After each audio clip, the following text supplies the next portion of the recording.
Those who are without knowledge of Krishna consciousness artificially try to avoid material objects.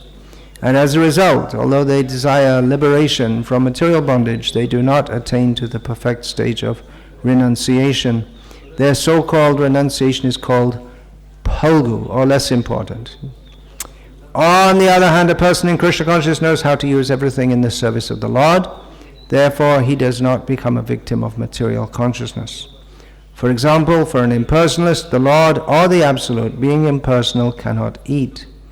Whereas an impersonalist tries to avoid good eatables, a devotee knows that Krishna is the supreme enjoyer and that he eats all that is offered to him in devotion. So, after offering good eatables to the Lord, the devotee takes the remnants called prasadam. Thus, everything becomes spiritualized and there is no danger of a downfall. The devotee takes prasadam in Krishna consciousness, whereas the non-devotee rejects it as material. The impersonalist therefore cannot enjoy life due to his artificial renunciation, and for this reason a slight agitation of the mind pulls him down again into the pool of material existence. It is said that such a soul, even though rising up to the point of liberation, falls down again due to his not having support in devotional service. Krodhad bhavati sammoha, sammohat smriti vibhramaha, smriti bhangshad buddhinasho buddhinashad pranashyati. From anger, complete delusion arises, and from delusion, bewilderment of memory. Bewildered, intelligence is lost, and when intelligence is lost, one falls down again into the material pool.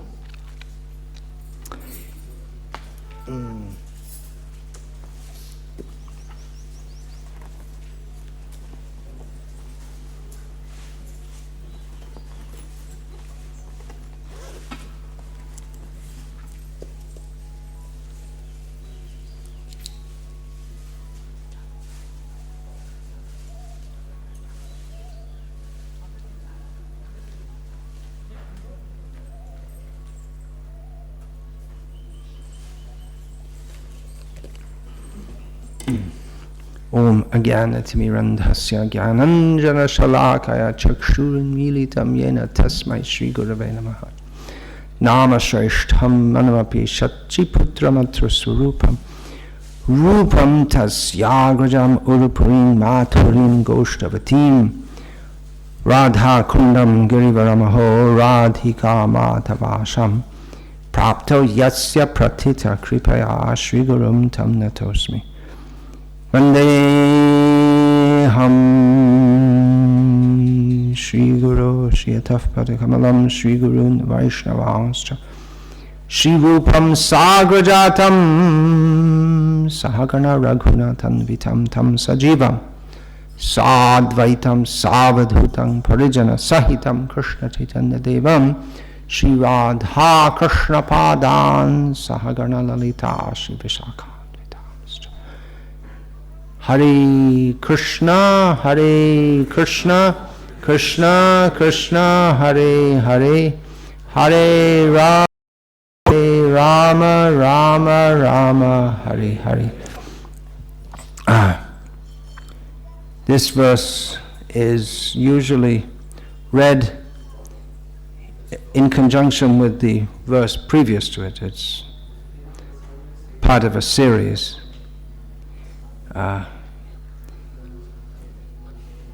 You'll find in these two verses, you'll find several words which end art, krodhat in the verse previously, sangat, kamat in this verse, krodhat. So if you notice this, then you can see whenever this word form appears, you can know that it means from. Sammohat means from sammoha. Krishnat means full of bliss in Krishna's service. Identifies himself with some lump of matter and everything else illusorily, something like that, connected with that lump of matter. In other words, he identifies with the body. and everything in connection with it. So that's complete illusion, perfect illusion.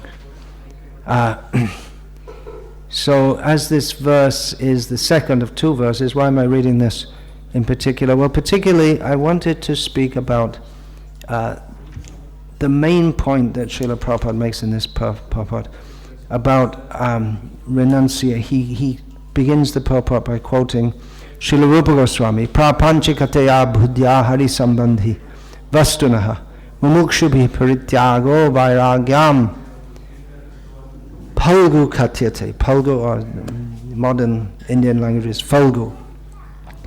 Phalgu Vairagya, as opposed to Yukta Vairagya. Vairagya means absence of attachment or detachment. So Yukta Vairagya means engaged Vairagya, to use everything in Krishna's service. How does that verse begin? Bandhe Krishna Sambandhe. How does that begin? Anasaktasya. So that anasakti, that comes first. The attachment, without attachment. So anasaktasya vishayan yatarham upayunjataha nirbandha Krishna Sambandhe yuktam vairagya muchyate. When one knows the proper use of everything in Krishna's service, then one does not become attached to the objects of the senses. When we're talking about attachment, what is to be detached from? It's to be detached from the objects of the senses. But Yukta Vairagya means that although one is not personally attached to anything of this world, one sees it all in relation to Krishna and uses that in Krishna's service. Sometimes people think that, well, to be spiritual, you have to be very poor. But it could be that someone can be very rich and very spiritual and very detached. And in the Bhagavatam we find that many, if not most, of the narrations are about saintly kings. Yudhishthira Maharaj, Dhruv Maharaj, Parikshit Maharaj, Ambarish Maharaj. Maharaj means very wealthy, great king, not just even an ordinary king, great king. And it can be that someone is very poor, they have hardly anything, but they're very attached to it. So it can be that someone has just the clothes on his body, but is very attached to that and has many material desires. Whereas someone may have many material objects known to be his possessions, but is not attached. And the example of that is Bharat Maharaj, who gave up his home, empire, everything else, just as one gives up stool after passing it. It's not something you think, let me keep it, unless you're going for a medical test or something like that. But it's not in the normal course. One doesn't think, oh, it's mine, I'll keep it, and you might use it, Yukta Vairagya, for making some compost or slurry for the agriculture, but you don't think it's something I want to keep. So that is Yukta Vairagya, means to see the relationship with Krishna and use everything in Krishna's service. Then Phalgu Vairagya means the idea of renouncing this world without understanding the connection with Krishna. Srila Phalgu is the name of a river that flows in Bihar. It flows through Gaya. That's also known as the Karma Narsha River. Generally, if one bathes in a holy river, then one's sinful results of sinful activities are nullified, or at least, they're nullified. Actually, they're nullified. Although the consciousness may not become immediately pure, but the results of karmic activities are nullified. Gangara parasha hoile paschate pavam. Narottam Das sings that by touching the Ganga, the practice of doing that will purify one gradually. And one becomes free from sinful reactions by touching or bathing in the Ganga. But the consciousness may not be, it may take time for the consciousness to actually become purified. The desire, the sinful desires will remain in the heart. But the Karma Nasha river is the opposite. It heaps on sinful reactions. So the Falgu river has another characteristic, unique characteristic, that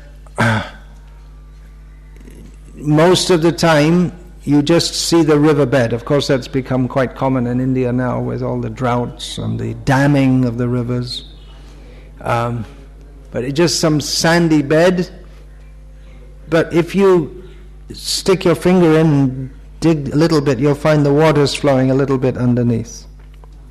So this is compared to the, I'll read that. I got it. In one of Srila Prabhupada's lectures, he explained this. Srila Prabhupada quoted this verse. Prapanchikataya buddhya hari sambandhe vastunaha mumukshubhi parityago phalgu vairagyam katyate. Phalgu vairagya, Srila Prabhupada explains. Mukshubhihi, those who are after liberation, nirbeda brahmanusandhana. There should be anusandhana. It's missing a diacritical mark. They're giving up this world, becoming sannyasi, mayavadi sannyasi, brahma satyam jagan mithya. Rupa Goswami says, Falgu vairagya. Why Falgu? Falgu means insignificant. And Falgu means there is a river, Falgu, in Gaya. Those who have gone to Gaya. Did any of you go to Gaya? I don't think. Maybe you went? Yeah. In South India, people don't go. They go to Kumbhakonam, I think it is, for the Shraddha and all this kind of thing. Pindadan. Rameshwara, yeah. In North India, Gaya. On this side in Tamil Nadu, they'll go to Rameshwara. Those who have gone to Gaya, there is a river. The Gaya city is situated on the river Falgu. This river is called Falgu because on the bed you'll find only sand, but if you push your hand within the sand you'll find water. Similarly, Falgu Vairagya means the so-called sannyasis. They have taken the dress of the renounced order, but within the heart they have got all desires to fulfill, within the heart. If you push your hand within his heart, you'll find he has got all desires for material enjoyment. That is called Falgu Vairagya. On the surface there is no water, only sand. But within, there is a flow of water going on. So these Falgu Vairagya Wallas, Mayavadi sannyasis, Jagan Mithya, they give up the world. So many sannyasis, but at heart there is the desire, I shall become God, I shall become God. Just see. We are trying. The Karmis are trying to become minister and he's trying to become God. So how much great desire he has got, and outwardly he appears to be renounced.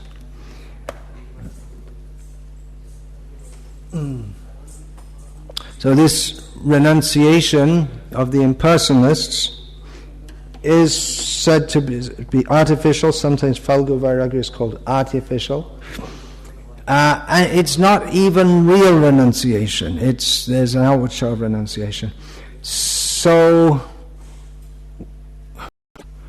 we could consider that and see, well, actually there are Mayavadi sannyasis who renounced, and who are actually renounced. And then maybe there are some Vaishnavas who are not so renounced also. Sometimes we see Vaishnava sannyasis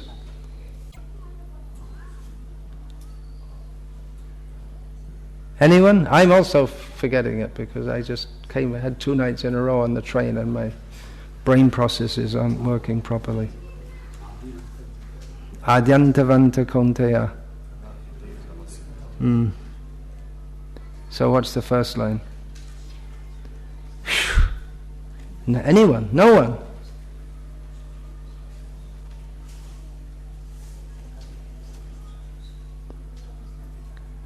Pretty bad. I have to send you all back to kindergarten. Such an important verse.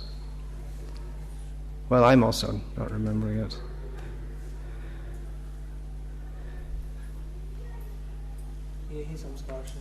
Yeah, there you go. Yehi sangsparshaja bhoga dukkhayonya evate adyantavanta kaunteya nateshu ramate buddhaha. Involvement of the senses with the sense objects just leads to distress. Therefore, an intelligent person doesn't take part in it. So that's one way to be renounced. You see, this world is miserable. Okay, I have to control my senses. It means the desire for sense enjoyment is there, but one controls that, knowing that it simply leads to engagement of the senses with the sense objects for the sake of sense gratification, personal sense gratification, lead to distress.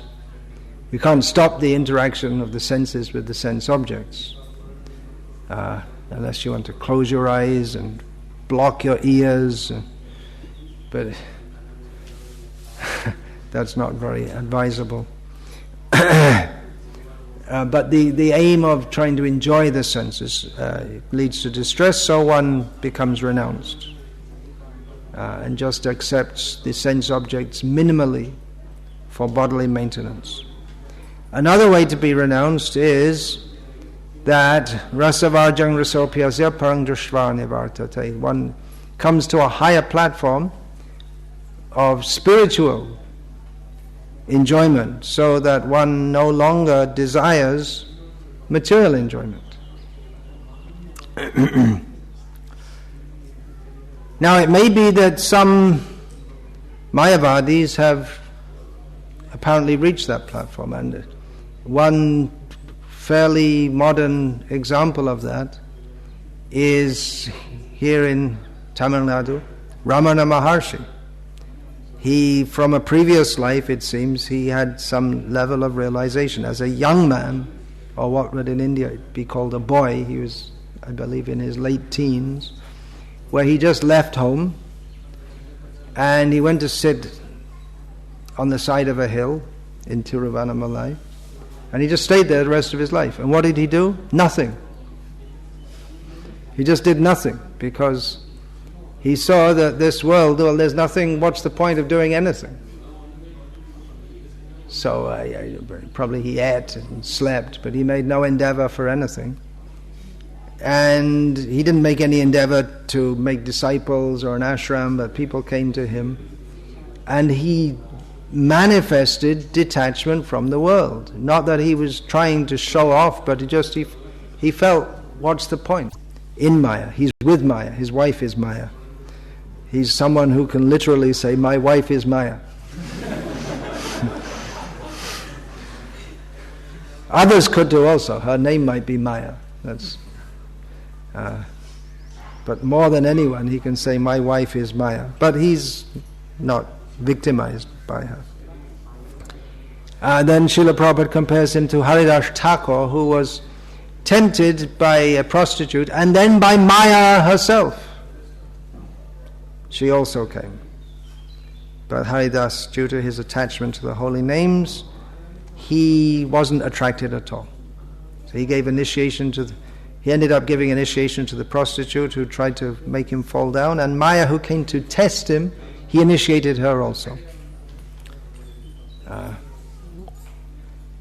So that's the example given, but for those who are trying to be renounced but are not really there, it's always a dangerous situation, although that doesn't mean that one shouldn't try for it. But this point, that the Mayavadis, they have so many material desires, raging material desires underneath. Well, I've given the example of Ramana Maharshi, and there may be many others also who are very renounced from the world. And here in the modern Tamil Nadu also, the very esteemed Mayavadi sannyasi, I've mentioned his name several times, this Chandrasekharendran Saraswati, the ex-Mathadipati at Kanchipuram, of the, Kamakoti Matham, Mayavadi. So he was renowned as being very saintly, detached from the world, very principled, but different in some ways. Ramana Maharshi didn't have any agenda at all. He had some agenda, Chandrasekharendra had some agenda, preserving Hinduism, trying to get the Brahmins to chant the Vedas. I don't think he succeeded very much in that, but he had something to do in the world. Ramana Maharshi, nothing. Just seemed to be completely detached. But Srila Prabhupada, let's get back to the purport that I started with this.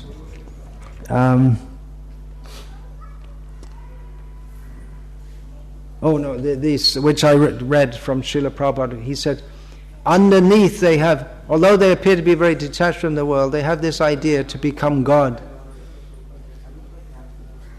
So he said that's bigger material desire than anyone. As someone, a normal person, they might desire to be a minister. That's a big ambition, to be a minister. But to be God, that's a much, much bigger ambition.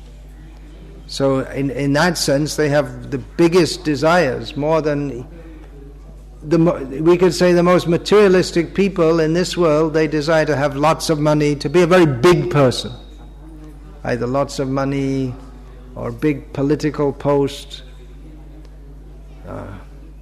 But to desire to be God, that's taking ambition far beyond anything that anyone can normally imagine. Well, actually, Ramana Maharshi said this. I learned this from Srila Prabhupada. He was very disgusted with this. He commented about Ramana Maharshi. Ramana Maharshi, one of the things he was reputed to have said is that man, little mathematics here, arithmetic, man minus desire equals God. Prabhupada didn't like that at all. Because it's not true. It's not that man minus desire equals God. So practically he is, by giving this formula, he has indirectly declared himself to be God, because he appeared to have no desire. Even the Chandrasekharendra had some desire to revive Hinduism and all this, but he had nothing. He had nothing, neither material or spiritual. He appeared to be completely devoid of desire. But this idea that, he didn't say man minus desire equals God. I'm a man, I don't have any desire. Therefore, children, what is it? 1 plus 1 equals 2. Here's 1 apple, another apple. How many apples, children? 2 apples. Okay. Man minus desire equals God. I'm a man. I have no desire. What does that mean? Oh, you're God. I didn't say it. Like this Sai Baba rascal. He never says he's God. He just has recordings playing here and there, and everyone praising him as God. But I didn't say I'm God.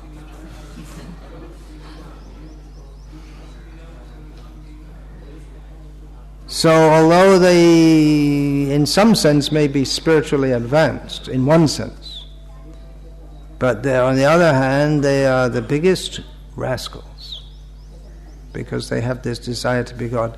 To be a materialist, that itself is rascaldom. To desire anything but to serve Krishna is rascaldom. But then when you desire not only to be separate from Krishna, but to usurp Krishna's position, or declare oneself to be equal to Krishna, that is very serious rascaldom.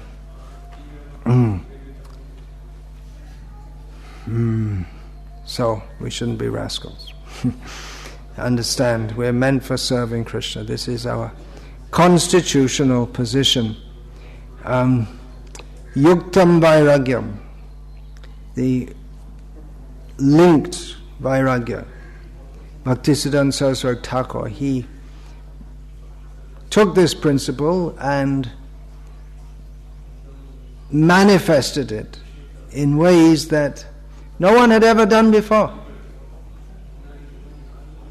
We might wonder that Rupa Goswami, who wrote this verse, Yuktam Vairagyam Uchyate, Anasaktasya Vishayan Yathaham Upayanjataha Nirbandha Krishna Sambandhe Yuktam Vairagyam Uchyate. Rupa Goswami wrote this verse. Rupa Goswami is Tyaktva Turnama Shesha Mandalapati Shrening Sada Tuchavat Bhuktva Dina Ganesha Ko Karunaya Kopina Kantha Shruta. Rupa Goswami, he gave up prestige, power, position, fabulous wealth to live in Vrindavan as a renunciant with only kopin and kanta. Kanta means a patchwork quilt. Not even any residence. One night one tree, another night another tree. Although sometimes he would live at Nandagram, he would often reside in that area. But he really had nothing. I mean, if you have a little, even that was quite common until recently, over much of India, including this area, that people would live in houses, just get some straw from the rice and put it up and live like. Still they have, but mostly now for cows. But humans used to live like that also. So you can't really say you own it's some pieces of straw. It's, of course, people become attached to that also. But Rupa Goswami, he lived a very renounced life, hardly eating, nidrahara vihara kadi vijito, hardly sleeping, hardly eating. So,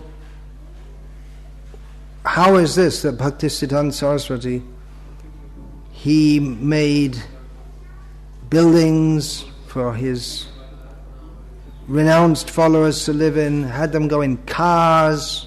In those days in India, a car is only for a big British official or maybe a Raja, big Raja, very rich people or very prestigious people. And he would send his, even when I came to India, that was in the 1970s, to have a car was a big thing. Means you're a very important person to have a car. Nowadays, there's so many cars. So he justified that. Bhaktisiddhanta Saraswati Thakur, he justified that by saying, well, we're using it in Krishna's service.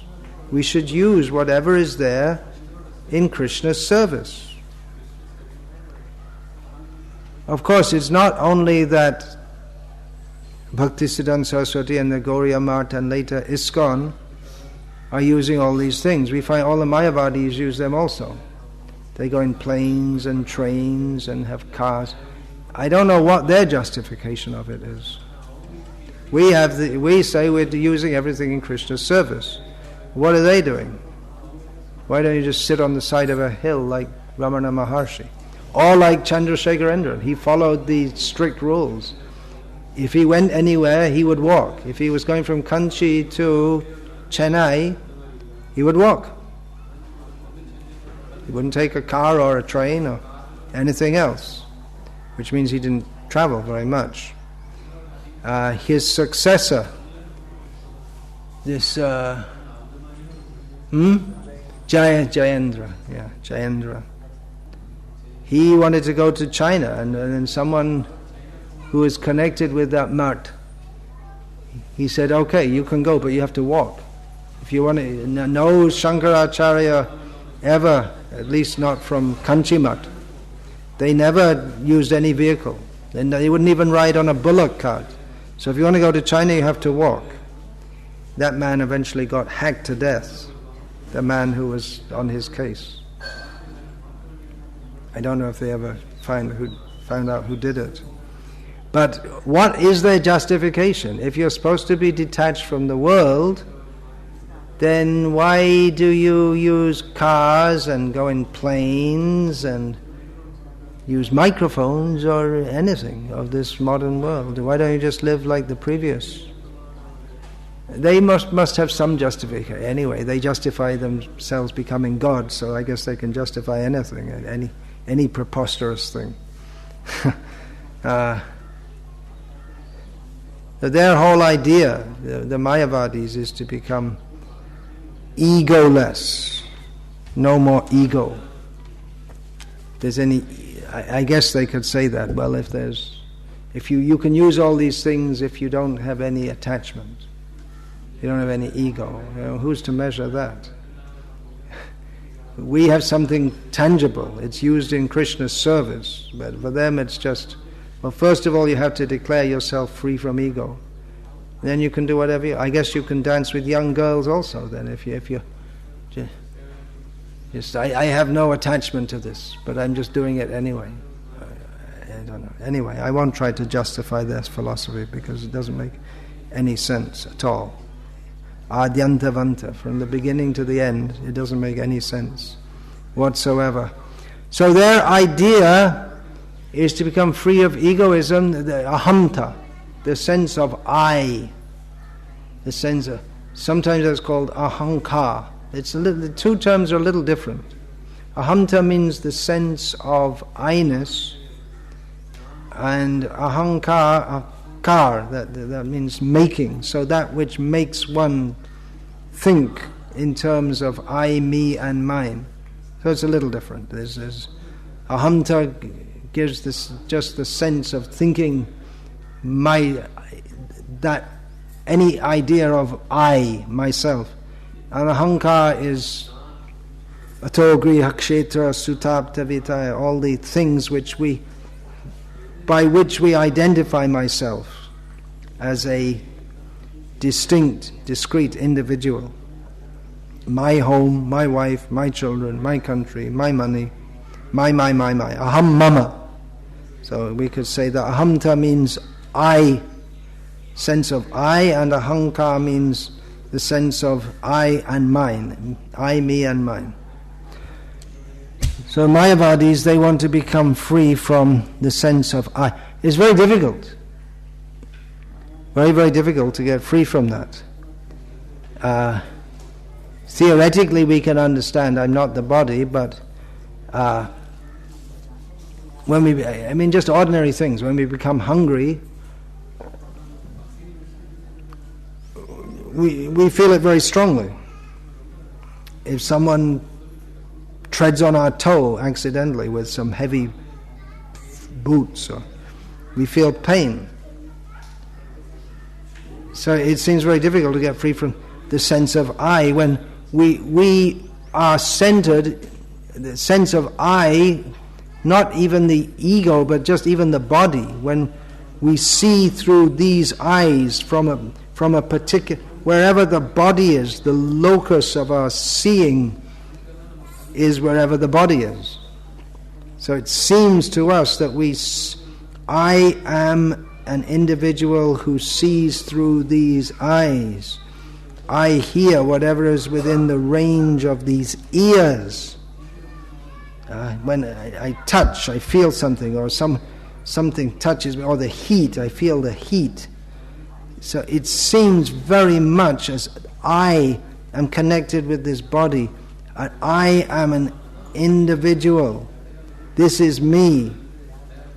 So to get free from that, one can theoretically understand I'm not the body. But the Mayavadis, they want to get, I'm not the body, I'm not anything. That's what they want to, and then they give the idea that, well, I'm not anything, then I'm God. I don't know how they got from one to the other, but like I say, I'm not trying to justify the Mayavadi philosophy, because I guess if you really wanted to understand it and refute it, you should study it fully. But there's hardly anyone these days who does that. And there's so many branches of Mayavad anyway, because there are so many inherent contradictions which they try to explain in different ways. So it's very difficult. Mentally or theoretically we can think, well, there's no me, there's no I. That's very strong in Buddhism, where there's no I, there's no you, there's no anything else. There's nothing. And there's not really nothing either, because if you say nothing, well, you have to think of that in relationship to something. So there's no existence, there's no non-existence, and there's no in-between either. So it all amounts to what Srila Prabhupada summed up in 2 words: word jugglery. It's not anything conceivable. And they say, yes, it's not conceivable. Why it should be like that, they can't say. So it's very difficult even to imagine that I don't exist. But the Vaishnavas, they don't try to get rid of ahamta or ahankar, but they try to get rid of that sense of thinking I am separate from Krishna. So instead of trying to stop the senses and trying to stop our identity, we rather try to apply that properly in Krishna's service. Yuktam vairagyam. Understand that, I'm an individual, but I'm not the enjoyer of this world. I'm not the controller of this world. Just like the Mayavadis think, I don't have anything to do with this world. The devotees also understand, I don't have anything to do with this world.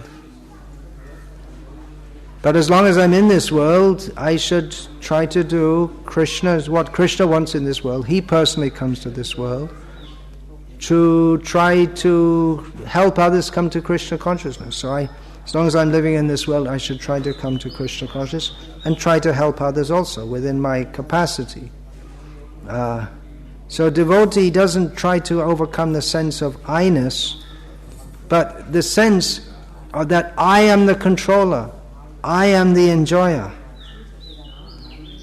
Devotees overcome that, and not just by some theoretical consideration, but by serving Krishna, by serving the devotees, by trying to help non-devotees come to Krishna consciousness. They become humble servants. Instead of thinking, I am the great controller. Or then when one becomes disappointed, I am not anything to do with this world, I'm God. Instead of that, one doesn't negate the sense of I. Because I am meant to be a servant of Krishna. That means Krishna wants me to serve him. Krishna doesn't want me to avoid him by merging into some mysterious light. Krishna wants me to serve him. So a devotee humbly accepts that position. So a devotee's becoming devoid of ahankar, or ahankar is translated as egoism, sometimes as pride. But a devotee, he becomes very humble and thinks, let me serve Krishna. And then that's his ahankar. Sometimes ahankar and abhiman, these words are used simultaneously or synonymously. So abhiman, that sometimes means conceit or one type of pride, but it also means sense of identification. So if one has the abhiman, these are words used in at least in our Gauriya literature, the abhiman, or the sense that I am the servant of Krishna, that is pure and perfect and complete. Whereas if one has the abhimana, or the concept that I am an enjoyer of this world, or I am a renouncer of this world, both of them are imperfect. That I'm enjoyer of this world is completely wrong. That I'm a renouncer of this world may be somewhat better, but incomplete. And full, proper egoism is I am the eternal servant of Krishna. And that is our ahankar, that which makes me what I am, the understanding that I am the servant of Krishna. As for those who renounce this world without serving Krishna, they may be spiritually advanced in the sense that they have no material hankering, and they may become liberated. Srila Prabhupada, in this purport, at the end of the purport, he writes that of this verse that we're reading today, Krodhad Bhavati Sammoha. It is said that such a soul, even though rising up to the point of liberation, falls down again due to his not having support in devotional service. So Srila Prabhupada is paraphrasing a verse which he often quoted, Yenyaya Vindaksha Vimukta Maninas Tvayasta Bhavad Avishuddha Buddheha Aruhya Kritrena Parang Padang Tataf Patantya Dhonadrita Yushmadangraha. Persons who neglect Krishna but desire to be liberated, they may become liberated and they may think, I'm fully liberated. But they fall down again because they neglect Krishna. They're not fully liberated because they're not yukta vairagya. They're detached from the world, but they're not linked with Krishna. Vairagya is detachment, yukta means linking. So due to lack of linking with Krishna, they have no fixed basis, and then most of them will fall down again to this world. So their position is klesha adhikatarasthe sham avyakta sakta chetasam avyakta hi gatir dukham dehavadbhyarabhapyate. The pursuing the impersonal path, very troublesome, very, very troublesome. One may attain success, but after many lifetimes of trouble. We may say Ramana Maharshi, he didn't seem to be very troubled. Then we can understand, because he had some flash of insight. That means he was cultivating this for many lifetimes. Doesn't happen to everyone. So he may have been through many lifetimes of troublesomely thinking or trying to become detached from the world. But for the devotees, it's very practical and very joyful. Susukam kartam avyayam. They engage everything in Krishna's service, and that in itself is the source of all happiness. People want to become detached from this world because they find it so troublesome and they want to get relief from this world. But devotees, even the neophyte devotee, goes beyond the platform of the renounced non-devotee, because the renounced non-devotee, however advanced they become, they can only get to the zero position. If we see this material world is full of suffering, just it's a minus position. So they transcend the negative and come to the zero position. There's neither troubled by this material world nor active in any sphere. But devotees, they go immediately to the activity in devotional service, which is, they immediately start to link with Krishna. The Mayavadi might become linked with Krishna after many, many lifetimes. They might even get liberated and come back down again, still not get properly linked with Krishna.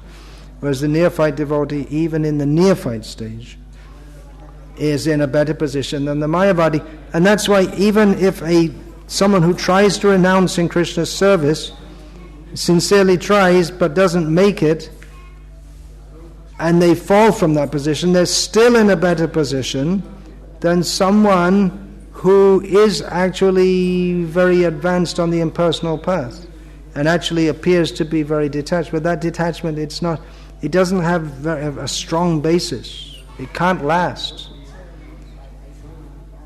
Therefore, tyaktva swadharmam charanam bhujam hare bhajanna pakpota patet tato yadi yatrakva vabhadram abhud amushakim kovartha apto bhajatang swadharmata. What is the use? What actual gain is there if one performs all one's activities within the Varnashram system very piously, but doesn't worship Krishna? On the other hand, there's no actual gain if you do so. On the other hand, if one gives up all those duties for the sake of worshipping Krishna, but is not fully successful in doing so, you don't lose anything. Of course, that's a little different to the Mayavadi, but the idea is the same thing. if you try to serve Krishna but you don't immediately succeed, you don't lose anything by doing so. But if you don't try to serve Krishna and try and do something else, however laudable it might seem to be, you don't really gain anything. Aradhito yadi haris tapasatata kim. Naradhito yadi haris tapasatata kim. If one worships Krishna, there's no need to take up any severe austerities. On the other hand, if someone does do severe austerities and doesn't worship Krishna, they don't really gain anything. Hare Krishna. Any question about this, please?